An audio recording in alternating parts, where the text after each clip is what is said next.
Digital India అంటారు. శాటిలైట్లు launch చేస్తూ ఉన్నారు.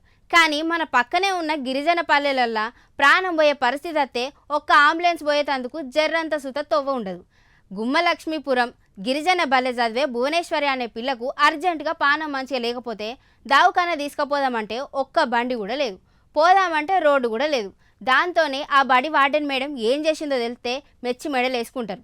కానీ గీ పెద్ద సార్ల మీద జరంత గరం అవుతారు. మరి అదేందంటారా? పాండి చూద్దాం.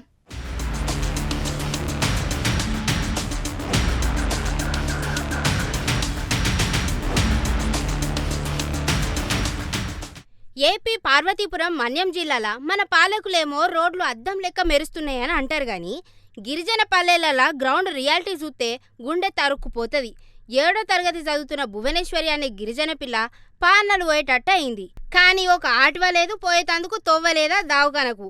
వార్డెన్ హేమని మేడమే ధైర్యం చేసి డోలి కట్టుకొని నడుముకు బిగించుకొని ఒక్కతే 6 కిలోమీటర్లు నడిచి ఆ పిల్ల పానాలు కాపాడింది. గీ మేడం చేసిన మంచి మనసు అంతా తెలిసి సన్మానం సుత చేసిండ్రు. గీ మేడం చేసిన పనికి దండం పెట్టొచ్చు. కానీ గింత దారుణమైన రోడ్లు ఉంచినందుకు అధికారులకు ఏం అవార్డు ఇచ్చుడో మరి.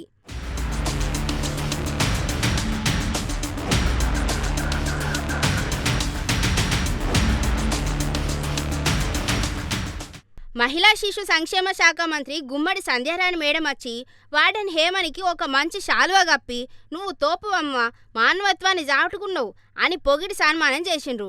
మరి పానాలను లెక్క చేయకుండా ఎత్తుకొని పోయింది మేడం. మరి అయితే దావఖాననే ఉందట ఇంకా ఆ పిల్ల. గా గిరిజన పల్లెలకు ఒక రోడ్డు, ఒక అంబులెన్స్ వచ్చేటట్టు చూసి ఇంకిసొంటి కట్టాలు ఏ తల్లి ఏ టీచర్ పడకుండా చూడుండ్రని ఓర్తాను రాడున్నోళ్ళు. హేమని మేడం అసొంటి టీచర్లు ఉన్నారు కాబట్టి గిరిజన పల్లెలల్లో ఇంకా సామాన్యులకి పానాలు నిలుస్తున్నాయుల్లా. జర పెద్ద సార్లు ఇక నన్న చూసి గాళ్ళకు ఒక రోడ్డు అయిపోయిండ్రు కదా, అచ్చిపోయేందుకు తవ్వేలేదట.